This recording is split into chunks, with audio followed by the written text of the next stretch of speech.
Hi, ഇന്ന് നമുക്ക് എലോ through ഇത് രണ്ടും എന്താന്ന് നോക്കാം.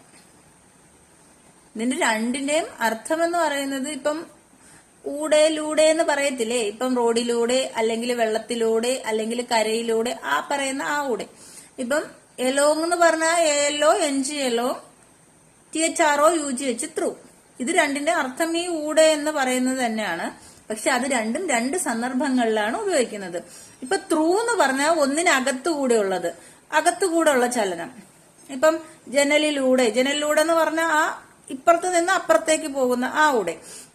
അതേസമയം പിന്നെ ഒരു ടണല് ഹോളിലൂടെ അല്ലെങ്കിൽ തുരങ്കത്തിലൂടെ എന്നൊക്കെ പറഞ്ഞാൽ ഇതിന്റെ അകത്തൂടെ അല്ലെ, ഒരു 3D സ്പേസ് കണക്കാക്കിയിട്ട് അതിനകത്തൂടെ എന്ന് നമ്മൾ ചിന്തിച്ച് പറയുന്ന കാര്യങ്ങൾക്കാണ് ഏത് ഉപയോഗിക്കുന്നത്, ത്രൂ ഉപയോഗിക്കുന്നത്. അതേസമയം എലോങ് ഉപയോഗിക്കുന്ന എവിടാന്നറിയോ, സമാന്തരമായ ചലനം. സമാന്തരമായ ചലിക്കുമ്പം ആ ഊടെ. ഇപ്പം വാക്കിംഗ് എലോങ് ദ റോഡ്, റോഡിലൂടെ നടക്കുന്നു. ഷീ റാൻ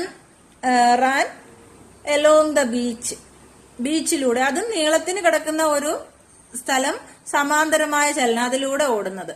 അതേസമയം ഒരു പാമ്പ് ജനലിലൂടെ അകത്ത് കയറി അല്ലെങ്കിൽ വാതിലിലൂടെ അകത്ത് കയറി, ആ ലൂടെ പറയുമ്പോൾ through.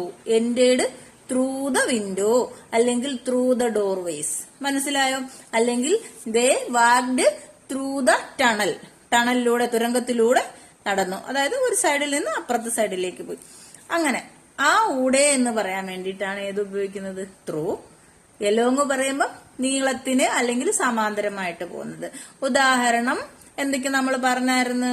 She looked through the window, ജനലിലൂടെ നോക്കി. The snake entered through the window, പാമ്പ് ജനലിലൂടെ കയറി. അതുപോലെ ഇപ്പം ഫോറസ്റ്റിലൂടെ, വനത്തിലൂടെ നടക്കുമ്പം വനം നമ്മളൊരു 3D ആയിട്ട് എടുക്കുക, വനത്തിന്റെ അകത്തുകൂടെ നടക്കും. അല്ല, അങ്ങനെ പറയുമ്പോൾ ത്രൂ ദ ഫോറസ്റ്റ്, വനത്തിലൂടെ. ആ ലൂടേക്ക് ത്രൂ ഉപയോഗിക്കും. അതേസമയം ഒരു റെയിൽവേ ലൈനിലൂടെ പോവുകയാണെങ്കിൽ, അതിന് സമാന്തരമായിട്ട് പോവുകയാണെങ്കിൽ എലോങ് ദ റെയിൽവേ ലൈൻ. അതുപോലെ along the road, along the river bank, along the beach. മനസ്സിലായോ? ഓക്കെ. അപ്പൊ ഇത് ആർക്കെങ്കിലും ഉപകാരപ്പെടുമെന്ന് തോന്നുന്നെങ്കിൽ ഒന്ന് ഷെയർ ചെയ്തേക്കുക.